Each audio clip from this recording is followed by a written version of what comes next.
My self Ranjit Singh. आज हम बात करेंगे क्लास 9th के अंदर जो हमारा चैप्टर चल रहा था, चैप्टर टिश्यूज़ के बारे में पढ़ेंगे। आज हम शुरू करने वाले हैं एनिमल टिश्यूज़। एनिमल टिश्यूज़ कितने टाइप के होते हैं और क्या उनकी प्रॉपर्टीज़ होती है, क्या उनका फंक्शन होता है, हम वन बाय वन इसको सीखने की कोशिश करेंगे। तो there are 4 types of animal tissues जिनको हम पढ़ने वाले हैं। कौन कौन से? That is first one, that is the epithelial tissues. Epithelial tissue के बारे में पढ़ेंगे, फिर उसके बाद कनेक्टिव टिश्यू के बारे में पढ़ेंगे, then muscular tissues, then nervous tissues. तो ये 4 प्रकार के जो टिश्यूज़ हैं ये एनिमल्स के अंदर देखने को मिलते हैं। ठीक है, ये जो टिश्यूज़ हैं इनका फंक्शंस भी डिफरेंट होता है और स्ट्रक्चर इनकी सेल्स का भी डिफरेंट होता है। तो आज हम एपिथेलियल टिश्यूज़ को पढ़ेंगे, कितने टाइप्स के एपिथेलियल टिश्यूज़ हैं और क्या इनका फंक्शंस बॉडी के अंदर होता है। आओ इसको सीखने की कोशिश करते हैं। एपिथेलियल टिश्यूज़ का मतलब होता है कि ये जो टिश्यूज़ हैं बॉडी की जो कवरिंग होती है, मान लो कोई भी बॉडी की कवरिंग है, चाहे आउटसाइड कवरिंग है या फिर इंटरनल जो जितने भी हमारे ऑर्गन्स होते हैं, ऑर्गन्स की कवरिंग हो गया, चाहे कोई भी जैसे मान लो कि आप हॉलो पार्ट है, जैसे मान लो इंटेस्टाइन है, इंटेस्टाइन की कवरिंग हो गई, चाहे बाहर से चाहे अंदर से, है ना। ऐसे लंग्स की जो एल्वोलाई की कवरिंग हो गई, है ना, इनर साइड चाहे आउटसाइड। तो जितनी भी कवरिंग होती है बॉडी की कवरिंग, जो पार्ट होते हैं वो सारे किसके बने होते हैं? एपिथेलियल टिश्यूज़ के बने रहते हैं। इनकी सेल्स के बीच में बिल्कुल भी गैप नहीं होता, टुगेदर बिल्कुल सीमेंट की तरह एक दूसरे से अटैच रहती हैं, बिल्कुल भी गैप नहीं होता है। ठीक है, तो कवरिंग का काम करते हैं एपिथेलियल टिश्यूज़। इनकी सेल्स की बनावट के अकॉर्डिंग और इनके फंक्शंस के अकॉर्डिंग एपिथेलियल टिश्यूज़ फिर आगे फिर डिवाइड हो जाते हैं। तो वन बाय वन पढ़ने की कोशिश करेंगे। पहला है सिंपल स्क्वैमस एपिथेलियम।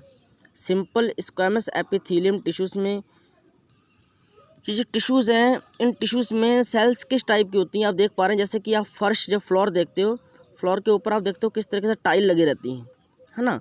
तो टाइल की तरह इनकी सेल्स भी एक दूसरे में कॉम्पैक्टली अरेंज्ड रहती हैं एक सिंगल लेयर में।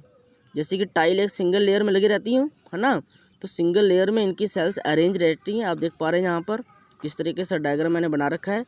और इसके डाउन साइड में जहाँ पर बेसमेंट मेम्ब्रेन होती है जो कि फाइबर टिश्यूज़ की बनी रहती है, यहाँ पे कनेक्टिव टिश्यूज़ की जो कि बनी रहती है, नीचे बेसमेंट मेम्ब्रेन होती है। ठीक है ना, इसी से ही ब्लड का जो कनेक्शन है वो टच में रहता है। तो यहाँ पे आप देख पा रहे हैं किस तरीके से अरेंज्ड है इनकी सेल्स, बिल्कुल कॉम्पैक्टली पैक्ड है, बिल्कुल भी गैप नहीं है। तो सिंपल है, सिंगल लेयर सेल्स हैं। जो सिंपल स्क्वैमस एपिथेलियम है जो कहाँ पाई जाती हैं? जो ब्लड वेसल्स होती हैं, इनकी लाइनिंग जो ब्लड वेसल्स बनी होती हैं उनकी कवरिंग किससे होती हैं? सिंपल स्क्वैमस एपिथेलियम से होती हैं। लंग की एल्वोलाई होगी, वो भी सिंपल स्क्वैमस एपिथेलियम से बनी रहती हैं। जैसा कि मैंने अभी आपको बताया सिंगल लेयर होती हैं, तो ये क्या करती हैं? जो जितना भी एक्सचेंज ऑफ मटेरियल होता है मीन सेलेक्टिवली परमेबल मेम्ब्रेन के थ्रू, तो वो सारा करने के लिए रिस्पॉन्सिबल होते हैं।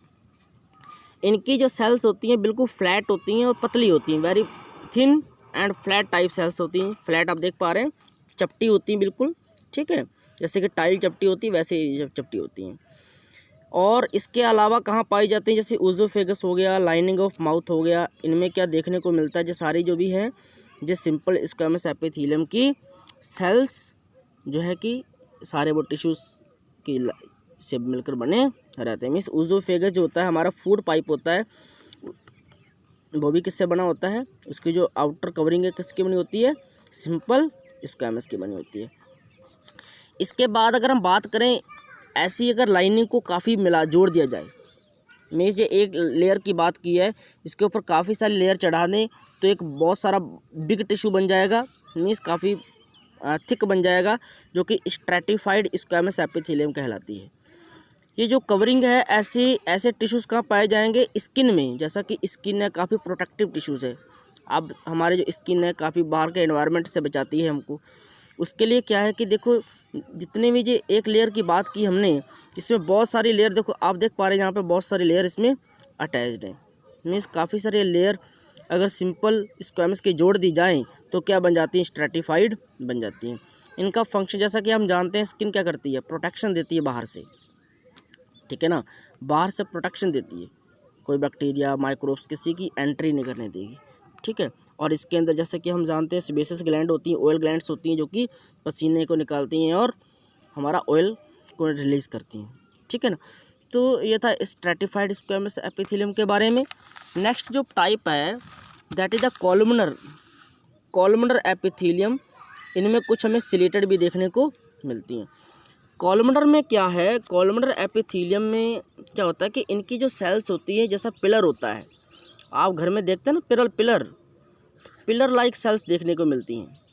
देखो आप देख पा रहे हैं, पिलर जैसा पिलर होता है ना, पिलर जैसा आपको देखने को यहाँ पे मिल सकता है। तो पिलर लाइक सेल्स होती हैं और इनके नीचे बेसमेंट मेम्ब्रेन देख पा रहे हैं इस तरीके से, ठीक है। बॉडी के ऐसे पार्ट पर प्रेजेंट रहती हैं यहाँ पर एब्जॉर्प्शंस एंड सिक्रीशन का काम होता है।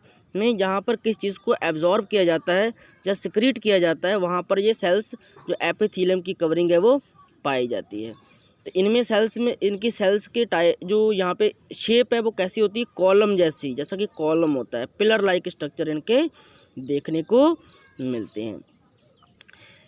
कुछ ऐसे सेल्स भी होते हैं इनमें, कुछ ऐसे मीन्स एपिथेलियम टाइप मिलती है जिनमें कि इनके ऊपर यहाँ पे सिलिया देखने को मिलता है, हेयर लाइक स्ट्रक्चर, छोटे छोटे हेयर लाइक स्ट्रक्चर देखने को मिलेंगे जिन्हें क्या बोलते हैं, सीलिया बोलते हैं, CILIA, सीलिया बोलते हैं इसे, ठीक है ना।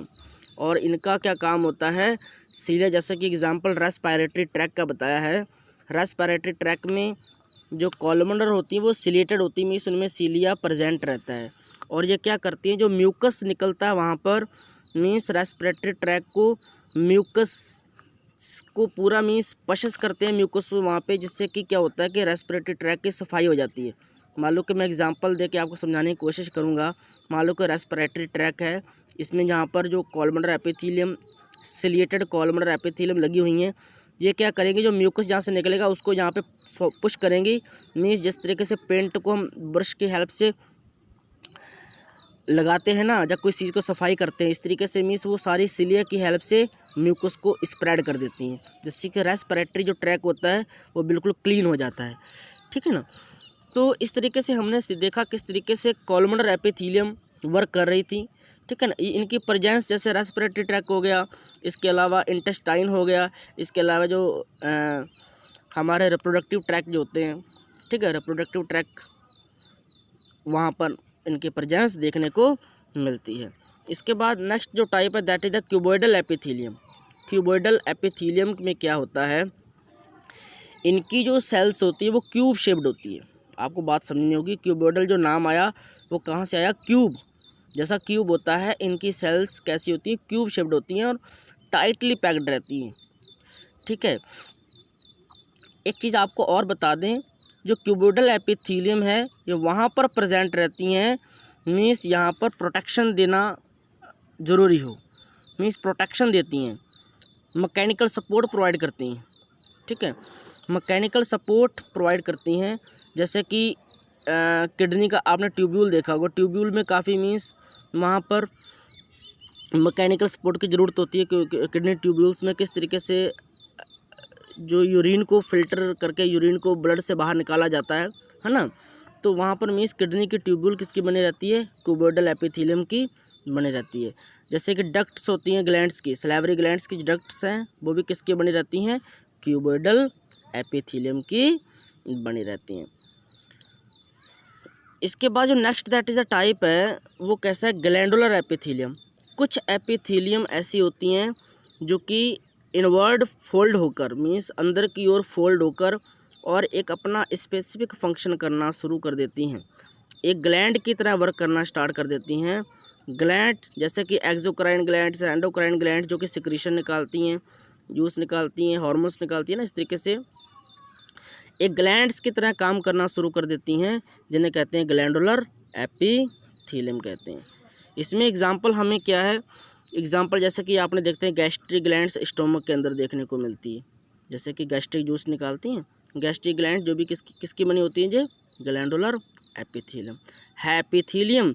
लेकिन इन्होंने क्या किया, अपने आप को ऐसा मॉडिफाइड कर लिया, अपने आप को ऐसा डिज़ाइन कर लिया कि अब जो ग्लैंड की तरह काम करना शुरू कर देती हैं, मीन्स वहाँ पर जूस को निकालना स्टार्ट कर देती हैं, सिक्रीशन को निकालना शुरू कर देती हैं। ऐसे कि रेस्पिरेटरी ट्रैक में देखा होगा आपने, जो म्यूकस निकलता है, जो जितना भी लुब्रिकेशन के लिए जो जितना भी जो सब्सटेंस निकलता है वो सारा क्या है, वो ग्लैंडुलर एपिथेलियम ही रिलीज़ करते हैं। आज के लिए इतना ही, नेक्स्ट वीडियो में नेक्स्ट टॉपिक की बात करेंगे। Thank you.